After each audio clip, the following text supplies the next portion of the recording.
Hello everyone, how are you? Hope you will be fine. So student, स्वागत है आपका आपके अपने यूट्यूब चैनल रायशी क्लासेस में। तो आज हम लेके आए हैं 6th स्टैंडर्ड ज्योग्राफी का लेसन नंबर 5, टेम्परेचर।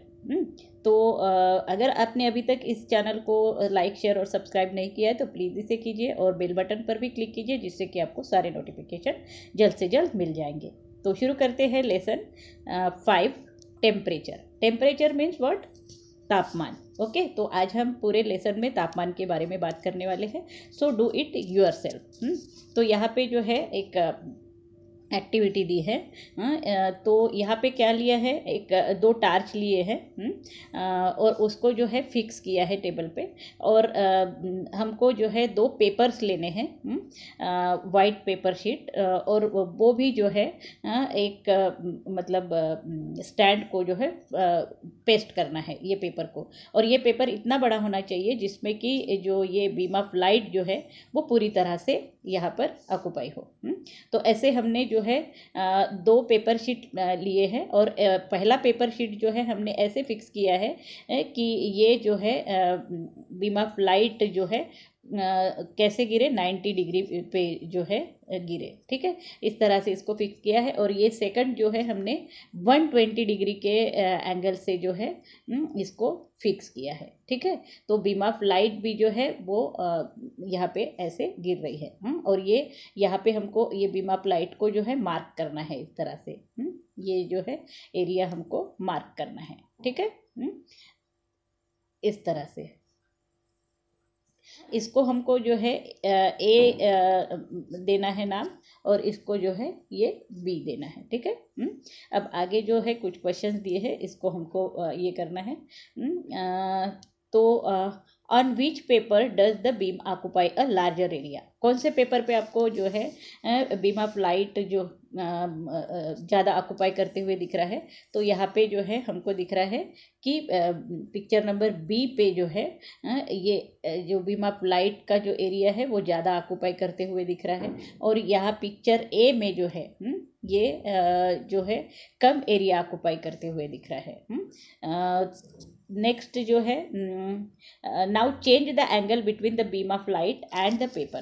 फिर हमको क्या करना है कि ये जो बीम ऑफ लाइट को और पेपर को जो है हमको एंगल को चेंज करते जाना है और फिर ऑब्जर्व करते जाना है कि कितना एरिया ऑक्यूपाई हो रहा है बीम ऑफ लाइट से। So what is the relation between the angle of the paper and the area occupied by the beam? तो ये जो है मतलब एंगल और जो पेपर का जो एरिया है, तो ये जैसे कि हमने यहाँ पे 90 डिग्री लिया है, तो यहाँ पे जो है कम जो एरिया ऑक्यूपाई हो रहा है। और जब हमने यहाँ पे 120 डिग्री लिया तो यहाँ पे जो है बहुत सारा एरिया जो है ये ऑक्यूपाई कर रहा है। तो यही जो है बीम ऑफ लाइट का और पेपर का जो है रिलेशन है यहाँ पर। ठीक है, यहाँ पे एक्सप्लेनेशन दिया है, sun rays coming towards the earth travel in a straight line. अब सनरेज जो है जब अर्थ पे गिरते हैं तो वो जो है मतलब स्ट्रेट लाइन में जो है ट्रैवल करते हैं। ठीक है, however as the earth is spherical, तो हमारा अर्थ जो है वो स्पेरिकल है पूरा। So these are not perpendicular to all the parts of the earth surface. इसीलिए जो है ये परपेंडिकुलर जो है सभी पार्ट पे नहीं होता है, कुछ जगह पे ये जो है मतलब स्लैंटिंग तिरछा जाता है। Okay, in some parts they are perpendicular and whether in other parts they are slanting। तो कुछ पार्ट में जो है वो स्ट्रेट जा रहा है, तो कहीं पे जो है वो स्लैंटिंग जा रहा है। Let us see what effect it has on the अर्थ। तो इसका इफेक्ट जो है वो क्या होता है अर्थ पे? The perpendicular rays occupies less area. तो परपेंडिकुलर रेज जो है वो सीधी जा रही है और कम एरिया पे जो है अर्थ के जो है गिर रहा है। The part where the rays occupied lesser area receive bright sunlight and greater heat। तो जहाँ पे ये परपेंडिकुलर रेज जा रहे हैं और मतलब जो जिस एरिया पे वो जो परपेंडिकुलर रेज गिर रहे हैं वो कम एरिया होता है, और वो जो है वहाँ पे जो सन की रेज जो है वो बहुत ज़्यादा ब्राइट होते हैं एंड वहाँ पे जो है हीट भी जो है वो ज़्यादा होती है। Okay, hence the surface there get heated more. इसीलिए ये जो सरफेस है वो बहुत ज़्यादा मतलब गर्म होता है एंड एयर बिकम हॉटर, और वहाँ का हवा भी जो है वो बहुत ज़्यादा गर्म होता है, ठीक है। The slant rays occupied a larger area. अब ये स्लैंट जो एरिया है तो वो जो है ज़्यादा ऑक्युपाई कर रहा है। तो इसकी वजह से जो क्या हो रहा है कि वहाँ पे जो है सनलाइट अपियर्स लेस ब्राइट, सन के जो रेज है वो थोड़े कम गिर रहे हैं और वहाँ पे हीट भी जो है वो कम होती है, मतलब गर्मी भी जो है कम होती है। Hence the surface there get less heated and the air too is less hot. तो वहाँ का सरफेस भी जो है वो भी जो है वो कम गर्म होता है और वहाँ की एयर भी जो है वो भी कम गर्म होती है, ठीक है। Do it yourself. The region marked A in figure 5.2 received perpendicular rays, while the region marked B received slant rays, and the region marked C the ray are extremely slanting। तो यहाँ पे जो एक picture दिया है तो ये जो रीजन है मार्क किया है ए पे जो है यहाँ पे तो ये जो है कम एरिया ऑक्युपाई किया हुआ है और ये जो स्लैंटिंग थोड़ा सा जो है रेज जा रहे हैं बी एरिया पे, ये जो है इसके कंपेयर से जो है ज़्यादा एरिया ऑक्युपाई कर रहा है, और सी जो है ये ए और बी के कंपेयर से जो है ये एरिया ज़्यादा ऑक्युपाई कर रहा है। तो यहाँ पे एक्सप्लेनेशन दिया है। Using a scale measure the length of the leaf a portion on the earth surface A B and C region. तो हमको जो है वो अर्थ सरफेस का जो रीजन है जहाँ पे की लाइट सन के रेज गिर रहे हैं उसको मेजर करना है। So measure the width of the rays show between the earth and the sun. तो ये जो रेज के गिर रहे हैं मतलब धरती पे उसके विड्थ को जो है हमें मेजर करना है, ठीक है। Then consider the parallel of a latitude mark in the figure. अब इसको जो है पैरेलल ऑफ लैटिट्यूड मार्क करना है और बताना है कि where the temperature will be high moderate and low. कहाँ पे टेम्परेचर एकदम हाई है, कहाँ पे टेम्परेचर मॉडरेट है एंड कहाँ पे टेम्परेचर लो है। तो यहाँ पे हमें दिख रहा है कि ए जो एरिया है ये कम जो है जगह ऑक्युपाई कर रहा है, तो यहाँ पे जो है टेम्परेचर जो है हाई रहता है क्योंकि यहाँ पे जो है सनरेज जो है मतलब पैरेलल गिर रही है और यहाँ पे इसीलिए जो है ब्राइट लाइट गिरता है यहाँ पे और टेम्परेचर हाई होता है। और यहाँ पे जो है बी जो एरिया है यहाँ पे सनरेज जो है वो थोड़ी कम गिर रही है, इसकी वजह से जो है यहाँ पे जो है कम हीट होती है और यहाँ का टेम्परेचर कैसे होता है, मॉडरेट होता है, ठीक है। और सी एरिया जो है यहाँ पे जो है जो सनरेज है वो और भी ज़्यादा डिक्रीज हो रही है, तो इसकी वजह से यहाँ का टेम्परेचर जो है एकदम लो होता है। तो इस तरह से जो है ये एरिया जो है टेम्परेचर से कवर होता है। Discuss this in the class and right the answer in your notebook. इसको डिस्कस करना है और हमारे नोटबुक पे लिखना है। एक्सप्लेनेशन दिया है यहाँ पे, sunrays falling on the earth are straight and parallel to each other. तो सनरेज जो है वो अर्थ पे जो है स्ट्रेट गिरता है और पैरेलल टू ईच अदर होता है, ठीक है। तो however we have seen that due to the spherical shape of the earth and the resultant curvature of the surface they occupy a larger or lesser area। तो हमारा जो अर्थ है वो कैसा है, मतलब स्पेरिकल है और उसका जो पार्ट है वो कर्वेचर होता है, मतलब ये ऐसे कर्व होता है। तो इसकी वजह से क्या होता है कि जब सनरेज जो गिरता है यहाँ पे तो कहीं पे पैरेलल गिर रहा है तो कहीं पे जो है वो स्लैंटिंग हो रहा है, ठीक है। सो उसकी वजह से जो है मतलब टेम्परेचर भी जो है वो कम ज़्यादा होता है एरिया का। सो However, we have seen that due to the spherical shape of the earth and the resultant curvature of the surface, they occupy a larger or lesser area. और उसकी वजह से जो है कुछ एरिया पे जो है ज़्यादा मतलब लाइट गिर रही है, मतलब ज़्यादा एरिया कवर हो रहा है सनरेज से, और कुछ एरिया पर जो है सनरेज के जो एरिया है वो कम ऑक्यूपाई कर रहा है, ठीक है. So this leads to unequal distribution of the heat received from the sun. तो इसी वजह से जो है मतलब हर एक एरिया पे जो है अनइक्वल जो है डिस्ट्रीब्यूशन हो रहा है सन रेज का. So resulting in decreasing temperature from the equator to the north and south pole. तो इसीलिए जो है ये टेम्परेचर जो है मतलब इक्वेटर पे जो है वो मतलब पोलर रीजन पे जो है ये जो है डिक्रीज होते जा रहा है.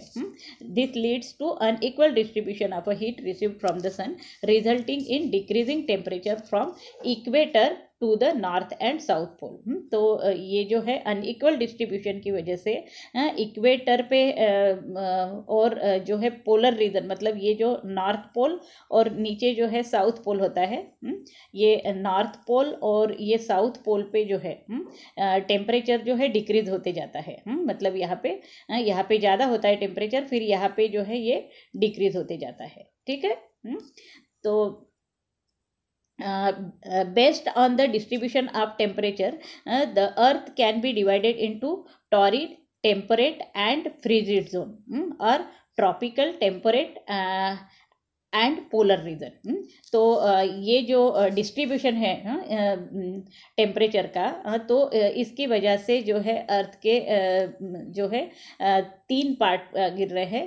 ये जो फर्स्ट है ये टॉरिड जोन है, मतलब 0 से लेके 23 डिग्री 30 मिनट नॉर्थ तक का जो ये एरिया है वो, और यहाँ पे भी जो है 23 डिग्री साउथ जो एरिया है 30 मिनट साउथ, ये एरिया जो है टॉरिड जोन कहा जाता है इसे, या फिर ट्रॉपिकल जोन कहा जाता है. और यहाँ से 23 degree 30 north to 66 degree 30 north से लेके 23 डिग्री 30 साउथ से 66 डिग्री 30 मिनट साउथ तक का जो एरिया है वो क्या कहा जाता है, इसे टेम्परेट जोन कहा जाता है. ये जो है दिख रहा है टेम्परेट जोन. और उसके बाद का 66 डिग्री 30 नॉर्थ से लेके 90 डिग्री तक का जो एरिया है, यहाँ पे भी 66 डिग्री 30 मिनट साउथ से लेके 90 डिग्री तक का जो एरिया है वो फ्रिजिड जोन कहलाता है, ठीक है यहाँ पे. और ये यहाँ पे जो है टेम्परेचर लो होता है frigid zone. So though latitude is the main factors, there are other factor also which influence the distribution of temperature. तो लैटिट्यूड जो है मेन फैक्टर होता है, लेकिन उसके अलावा भी जो है कुछ फैक्टर्स होते हैं जो इन्फ्लुएंस करते हैं टेम्परेचर के डिस्ट्रीब्यूशन पे. तो however their effects are limited to a particular region. तो इसका इफेक्ट भी जो है पर्टिकुलर रीजन पे जो है लिमिटेड होता है, ठीक है. So this factors are as follow. तो ये कौन से फैक्टर्स होते हैं? नियरनेस टू द सी, मतलब सी के कितने पास में है जगह, या फिर जो है कॉन्टिनेंटलिटी है, या फिर सी लेवल से जो है कितने हाइट पे जो है उसका लोकेशन है वो भी होता है, और उसका फिजिकल सेटअप कैसा है. Reason are factors that leads a diversity in the climate of a different region. तो ये जो फैक्टर्स है ये भी जो है इससे भी जो है क्लाइमेट पे जो है असर होता है. And other than this factors, इसके अलावा भी जो है और दूसरे फैक्टर्स होते हैं, जैसे कि क्लाउड्स है, वहाँ का बादल कैसा है, वहाँ की हवा कैसी है, देन वहाँ की जो है वेजिटेशन कैसा है, ग्रीनरी कैसी है, देन वहाँ का अर्बनाइजेशन मतलब शहरीकरण कैसा है, इंडस्ट्रियलाइजेशन कैसा है. तो ये भी जो फैक्टर्स है वो इस पे जो है असर करते हैं, ठीक है, क्लाइमेट पे. Next, can you tell how will the rays fall between 0 degree and 23 degree 30 minute north and south.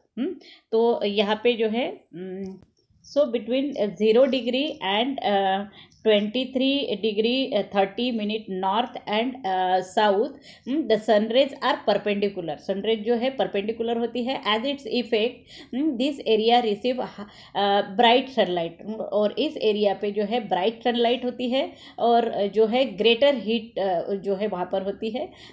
This area is known as the torrid zone, और इस एरिया को जो है टॉरिड जोन कहा जाता है. ठीक है. नेक्स्ट जो है 23 degree 30 minute and 66 degree 30 minute north and south. मतलब ये जो एरिया है यहाँ पे से यहाँ तक का और यहाँ से यहाँ तक का.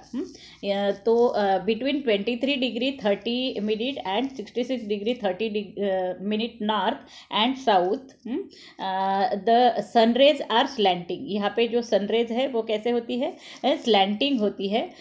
और as the effects this area receive less bright sunlight. तो यहाँ पे जो है सनलाइट ब्राइट होता है इस एरिया पे, और हीट जो है वो भी कम होती है, और therefore this area are known as a temperate zone, और इसलिए इस एरिया को जो है टेम्परेट जोन कहा जाता है.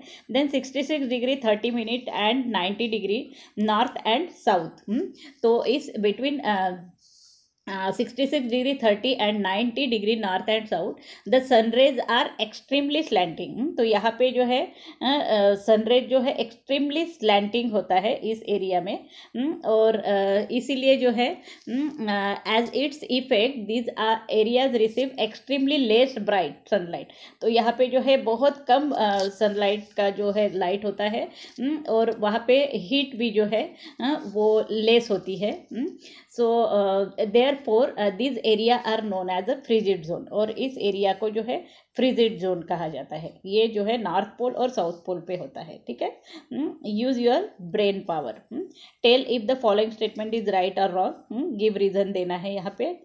नेक्स्ट जो है let us perform an experiment to see that there is a difference in the heating and cooling of land and water. तो यहाँ पे जो है डिफरेंस बताना है heating and cooling of a land and water का. So do it yourself. यहाँ पे एक एक्सपेरिमेंट करना है. take 2 pots of the same size and fill them with water equally. तो 2 pots लेने हैं. यहाँ पे 2 pots लिए हैं. इस पे जो है इक्वल अमाउंट ऑफ वाटर डालना है, और इसको जो है सनराइज के पास में लेके जाना है. At sunrise keep one of the pot inside the house and the other one outside. मतलब एक जो है घर के अंदर रखना है पॉट, और एक जो है बाहर रखना है. ठीक है. सन के नीचे. See that it remains in the sun all the time as shown in the figure 5.4.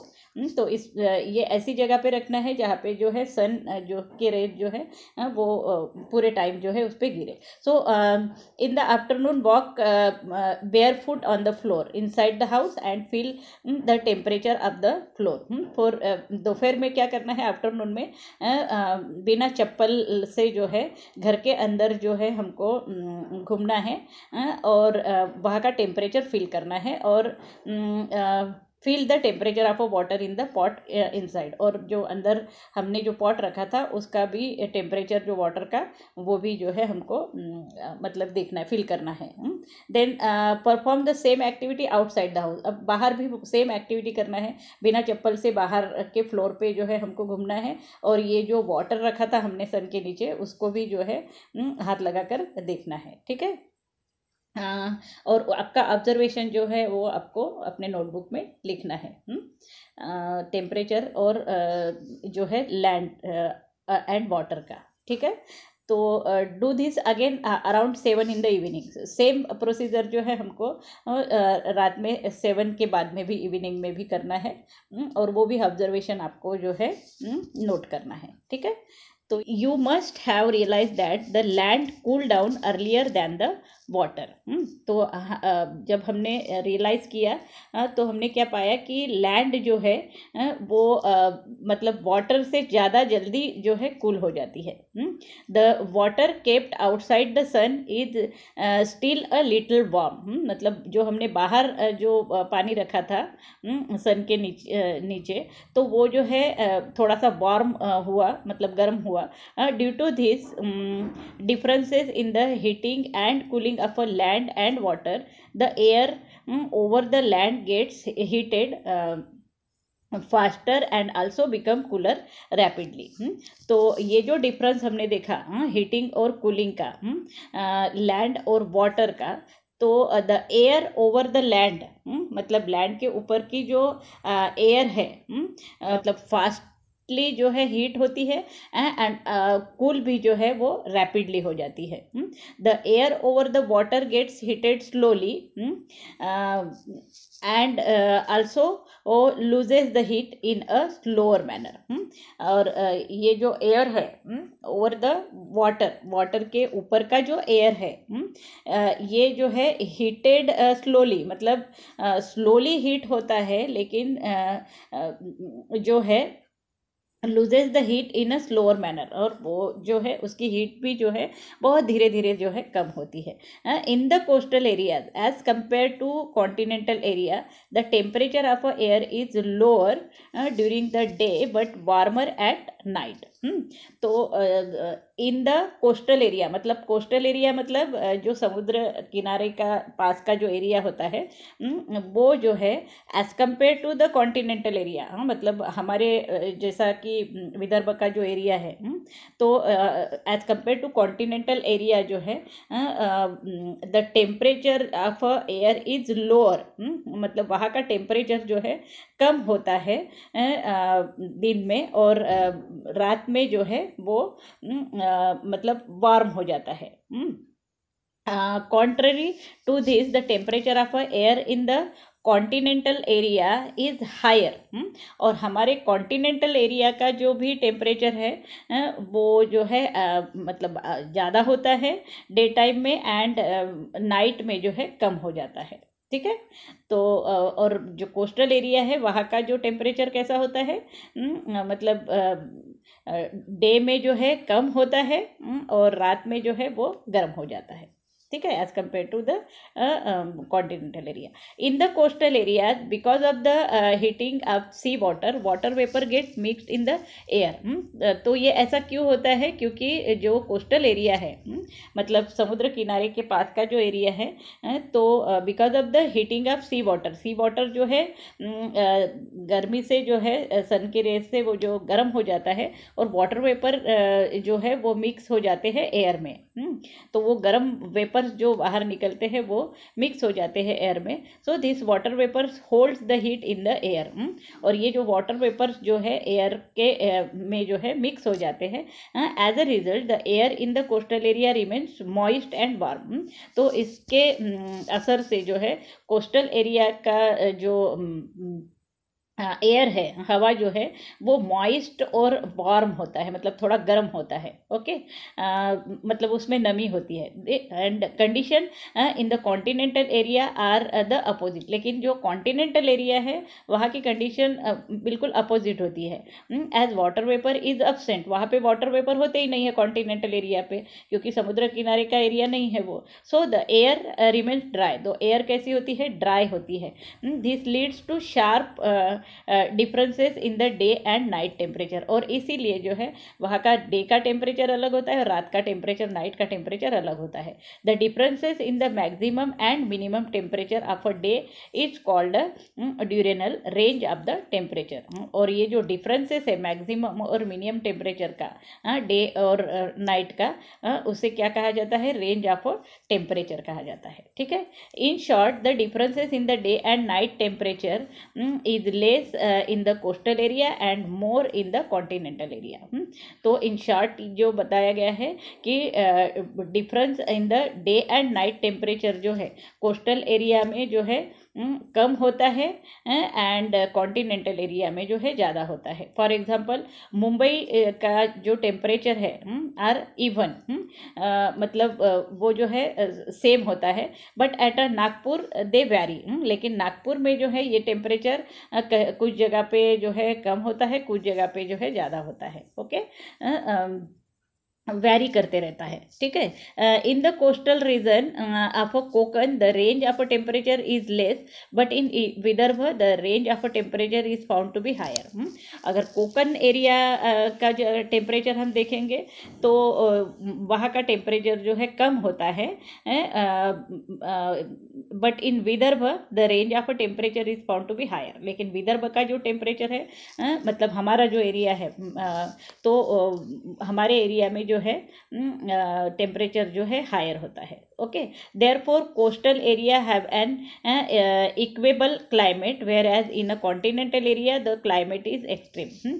तो इसीलिए जो है ये कोस्टल एरिया का जो क्लाइमेट है वो इक्वेबल होता है, और हमारा जो कॉन्टिनेंटल एरिया का क्लाइमेट जो है वो ज़्यादा हॉट होता है, एक्सट्रीम होता है। Okay, for example the climate of Mumbai is equal.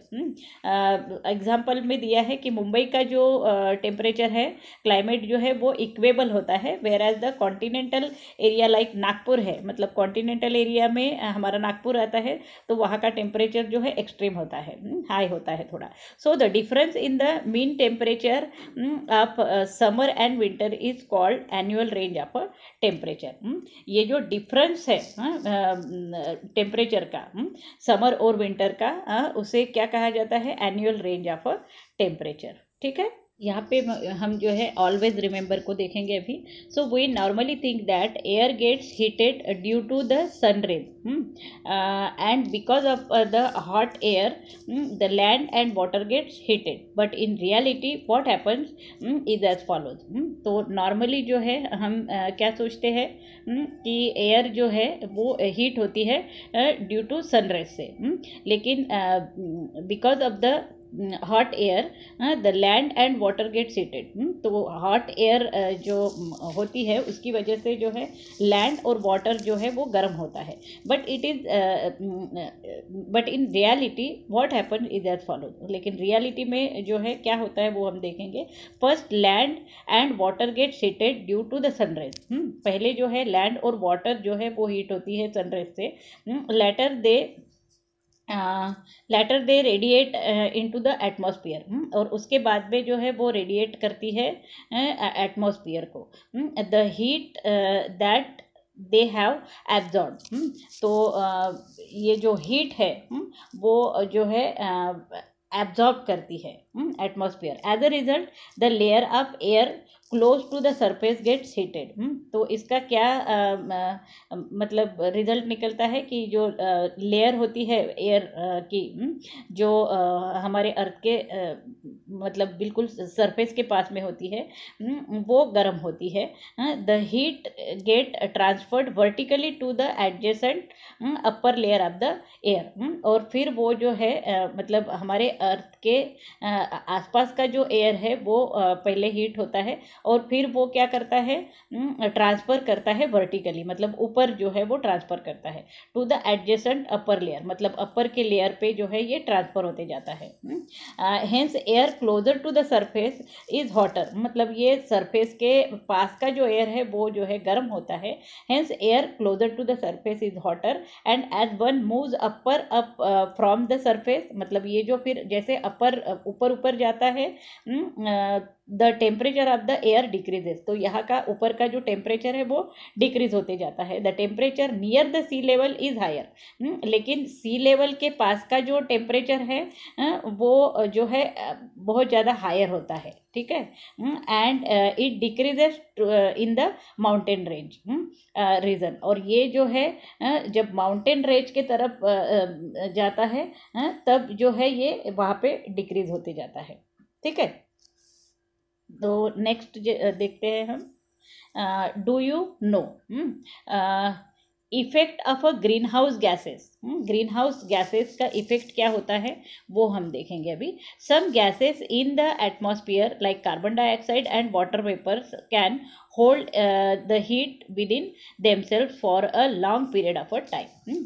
तो कुछ गैसेस जो है जैसे कार्बन डाइऑक्साइड है, तो ये जो है और वाटर वेपर जो भी एटमॉस्फेयर में होता है, तो इसको जो है ये कार्बन डाइऑक्साइड जो है होल्ड करके रखता है, पकड़ के रखता है the heat within themselves for a long period of a time. तो ये वाटर वेपर जो है वो कार्बन डाइऑक्साइड के वजह से जो है हीट को जो है मतलब होल्ड करके रखता है बहुत लॉन्ग पीरियड तक. So due to these gases the temperature of air in the atmosphere increases. और इसकी वजह से जो है हमारे एटमॉस्फेयर का टेम्परेचर जो है वो बढ़ते जाता है. So the increasing proportion of these gases in the atmosphere leads the climate change. और अगर इस गैसेस का जैसे कार्बन डाइऑक्साइड जैसे गैसेस का जो है मतलब प्रमाण अगर हमारे एटमॉस्फेयर में बढ़ जाता है तो हमारा जो टेम्परेचर है वो भी जो है इंक्रीज होते जाता है. तो increasing proportion of this gases in the atmosphere leads the climate change. और उसकी वजह से जो है क्लाइमेट भी जो है चेंज हो जाता है. Climate scientist believe that. और जो साइंटिस्ट क्लाइमेट की जो स्टडी करते रहते हैं वो बिलीव करते हैं कि this is the reason for the increasing temperature of the अर्थ. और यही एक रीज़न है जो कि हमारे एटमॉस्फेयर का टेम्परेचर जो है इंक्रीज करने में जो है इसका पार्ट होता है. तो this changes in the climate is global. और ये जो चेंजेस है क्लाइमेट में वो जो है ग्लोबल चेंजेस है. So this is called the global rise in temperature. और इसे क्या कहा जाता है? ग्लोबल राइज टेम्परेचर कहा जाता है. So the gases due to which the temperature increase are called a green house gases. और ये जो गैसेस है जिसकी वजह से जो है हमारा टेम्परेचर इंक्रीज हो रहा है एटमॉस्फेयर का तो उसे जो है ग्रीन हाउस गैस कहा जाता है. जैसे कि कार्बन डाइऑक्साइड का जो प्रमाण है वो बहुत ज़्यादा बढ़ रहा है और जो है CFS जो है क्लोरोफ्लोरोकार्बन CFC तो वो भी जो है बढ़ रहा है. तो उसकी वजह से जो है ग्रीन हाउस गैसेस जो है बढ़ रहे हैं. ठीक है. Do it your self. A pot with a water is placed on a burner. एक पॉट जो है क्या करना है? बर्नर के ऊपर रखना है. Drop 4 to 5 small plastic button in it and observe there movement in water. तो यहाँ पे जो हमने वाटर लिया है ये पॉट में तो इसको जो है बर्नर के ऊपर रखना है और उसमें जो है कुछ 4-5 स्मॉल प्लास्टिक के बटन्स डाल देने हैं और इसको जो है हमको ऑब्जर्व करना है. इसका एक्सप्लेनेशन दिया है. Water expands on heating. जब हम इस वाटर को हीट करते हैं तो वाटर जो है एक्सपांड हो जाता है हीटिंग की वजह से. So the hot water from the base moves upward. नीचे का जो हॉट वाटर है वो जो है अपवर्ड जाता है मतलब ऊपर जाता है. With it the button to are push to the surface.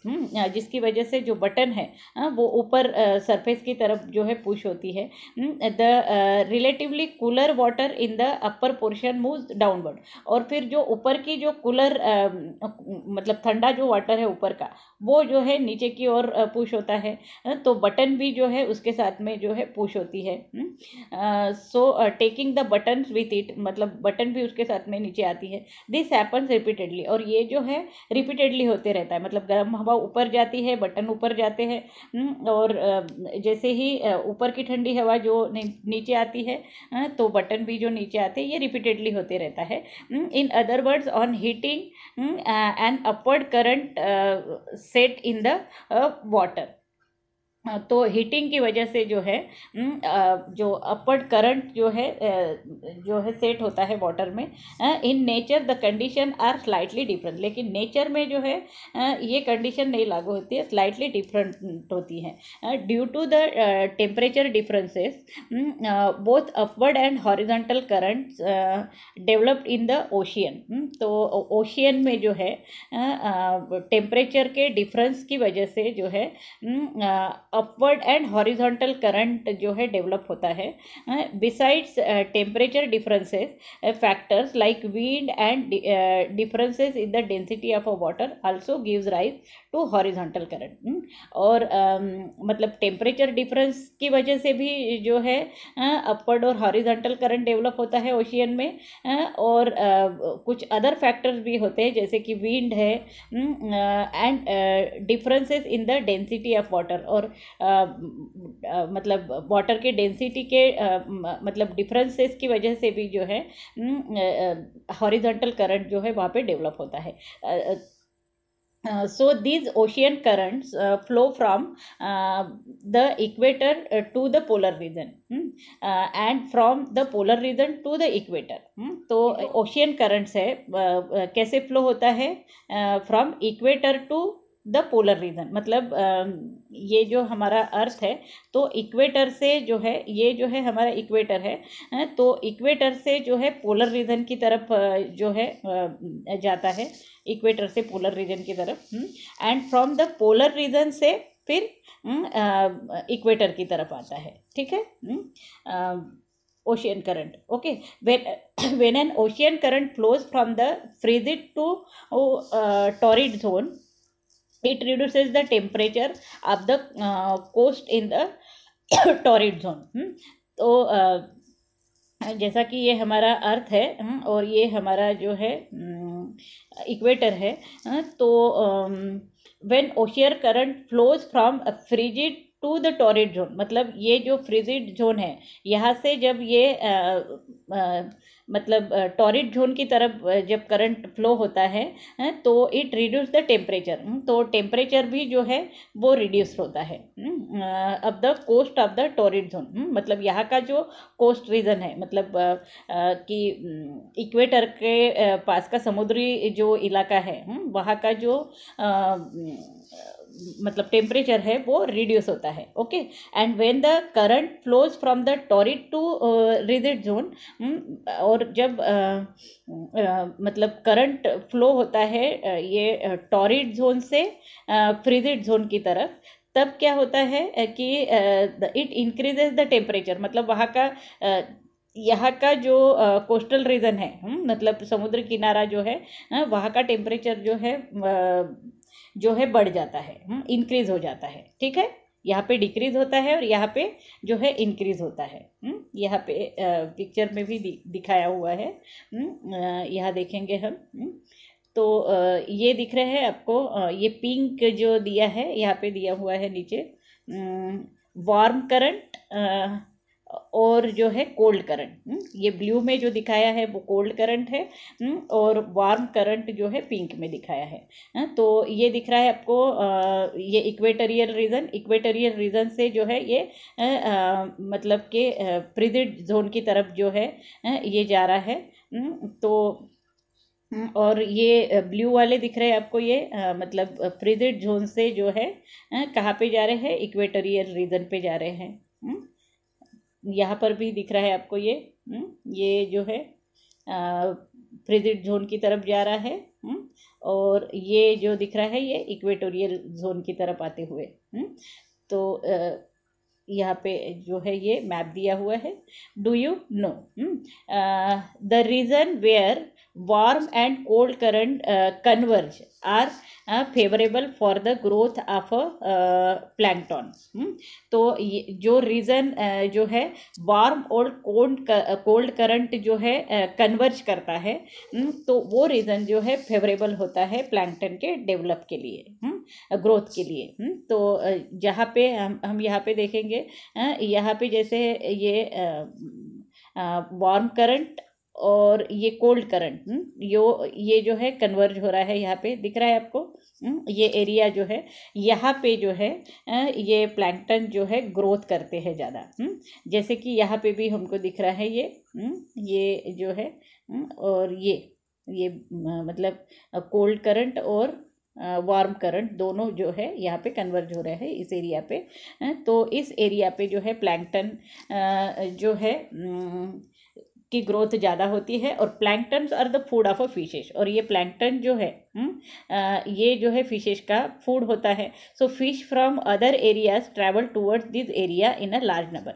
तो सभी एरियाज की फिशेस जो है इस एरिया में जो है आती है, जहाँ पे कि मतलब कोल्ड करंट और वार्म करंट जो है वो कन्वर्ज होता है। तो इस एरिया में जो है बहुत ज़्यादा फिश जो है ट्रैवल करके आती है। सो दे ब्रीड इन वार्म वाटर, और इस वार्म वाटर पे जो है वो ब्रीड करती है, मतलब बच्चों को जन्म देती है। So due to high concentration of a fish population, fisheries thrives well in this areas.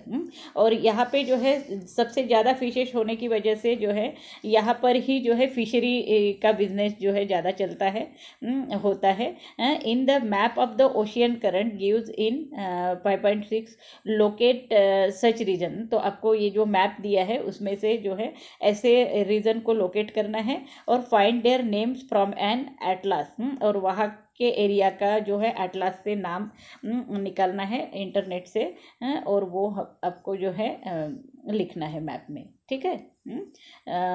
तो नेक्स्ट यहाँ पे जो है ये एक पिक्चर दिया हुआ है, मैप दिया हुआ है।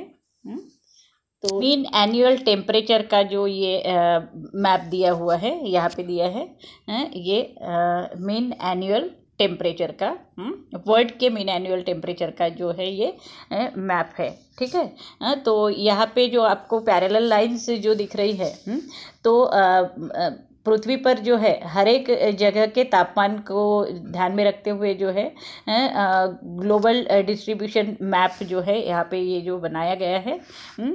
तो यहाँ पे आप देखोगे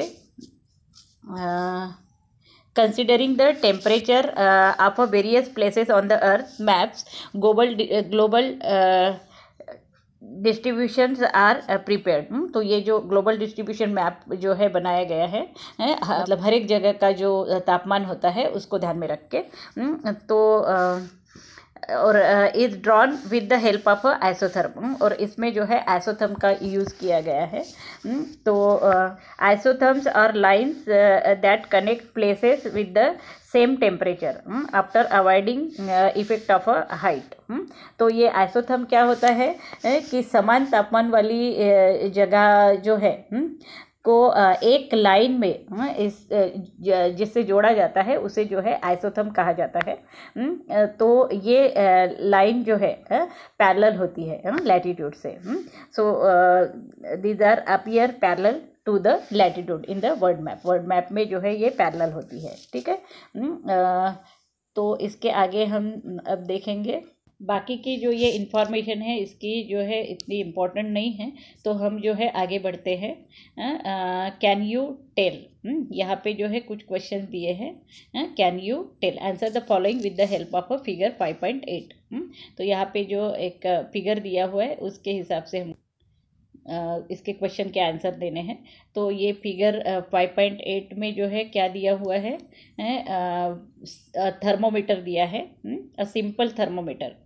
ये जो है सिंपल थर्मोमीटर का जो है ये पिक्चर दिया हुआ है। इसमें हमको देखना है यहाँ भी ये जो है सी दिया है, इसे सेल्सियस कहा जाता है, इसे जो है फ़ारेनहाइट कहा जाता है। देन ये वैक्यूम ग्लास ट्यूब जो है यहाँ पे लगी हुई है। देन टेम्परेचर स्केल जो है यहाँ पे दिया हुआ है ये। देन मर्क्यूरी और अल्कोहल, ये जो रेड दिख रहा है ये इसमें क्या भरा हुआ है, मर्क्यूरी और अल्कोहल। और ये जो है माउंट दिया हुआ है यहाँ पे। तो इसके हिसाब से हमको ये कुछ क्वेश्चंस दिए हैं, इसको पहले हम देखेंगे। What is the tube of the thermometer fixed on. तो ये जो ट्यूब है थर्मोमीटर की वो किससे फिक्स की हुई है। सो वुडन स्ट्रिप से जो है इसको वुडन स्ट्रिप से जो है फिक्स किया हुआ है। What substance is use in the thermometer tube. तो कौन सा सब्सटेंस जो है थर्मोमीटर ट्यूब में यूज़ किया जाता है। तो यहाँ पे दिया है मर्क्यूरी और अल्कोहल। ये जो है मर्क्यूरी और अल्कोहल से। What do the figure on the scale indicate. ये फिगर में जो स्केल दिया है, ये जो स्केल दी है वो क्या इंडिकेट करता है, तो ये टेम्परेचर इंडिकेट करता है। क्या इंडिकेट करता है? टेम्परेचर। ठीक है। Next, in which different units is the temperature measured. कौन से डिफरेंट यूनिट्स से जो है टेम्परेचर को मेज़र किया जाता है, तो ऊपर दिया हुआ है सेल्सियस एंड फ़ारेनहाइट। ये दो इससे जो है इसको मेज़र किया जाता है, सेल्सियस और फ़ारेनहाइट से। ठीक है। Next, what season does the temperature in the figure indicate. कौन सा सीजन जो है इंडिकेट किया जाता है, तो समर सीजन जो है इसमें इंडिकेट किया जाता है। ठीक है, समर। देन थर्मोमीटर के बारे में पढ़ेंगे। Thermometer, different type of thermometers are used in measuring the temperature of air. तो अलग अलग टाइप के जो थर्मोमीटर है वो यूज़ किए जाते हैं एयर का टेम्परेचर फाइंड आउट करने के लिए। मर्क्यूरी और alcohol is use in the thermometer. और थर्मोमीटर में क्या यूज़ किया जाता है? मर्क्यूरी और अल्कोहल। मर्क्यूरी और alcohol. The freezing point of the mercury is 39 degree Celsius होता है, whereas that alcohol is -130 degree Celsius होता है। Okay, this materials are highly sensitive to temperature variation. और ये जो मटेरियल है, मतलब कि अल्कोहल और मर्क्यूरी, ये जो है हाईली सेंसिटिव होते हैं टेम्परेचर वेरिएशन के लिए। So therefore variation in temperature from -30 degree Celsius to +55 degree Celsius can easily be observe with the help of this material. तो ये मतलब अल्कोहल और मर्क्यूरी की वजह से जो है -30 डिग्री टू +55 डिग्री सेल्सियस तक का जो ईजीली जो है हम ऑब्जर्व कर सकते हैं temperature. Okay. Next, the unit of measuring temperature are degree Celsius और डिग्री फ़ारेनहाइट। और इसका यूनिट क्या है? ये फिल इन द ब्लैंक्स में आ सकता है, सेल्सियस और डिग्री फ़ारेनहाइट। डिग्री सेल्सियस और Fahrenheit as shown in the figure, these are expressed on 0 degree Celsius और डिग्री फ़ारेनहाइट। डिग्री सेल्सियस और degree Fahrenheit. Okay. Then the difference in daily temperature, maximum और minimum, can be observed with the help of a thermometer। रोज का जो daily का temperature है हमारा, maximum और minimum के हिसाब से हम उसको ऑब्जर्व करते हैं, तो ये जो है थर्मोमीटर से हमें ऑब्जर्व कर सकते हैं। Air temperature is measured in Celsius. और एयर टेम्परेचर जो है वो कैसे किया जाता है? मेज़र किया जाता है सेल्सियस से। ठीक है। तो नेक्स्ट जो है यूज़ योर ब्रेन पावर दिया हुआ है। Then think little, will it be all right if water और oil is used in thermometer? वो I can do this, identify the temperature zone. Temperature zone identify करना है।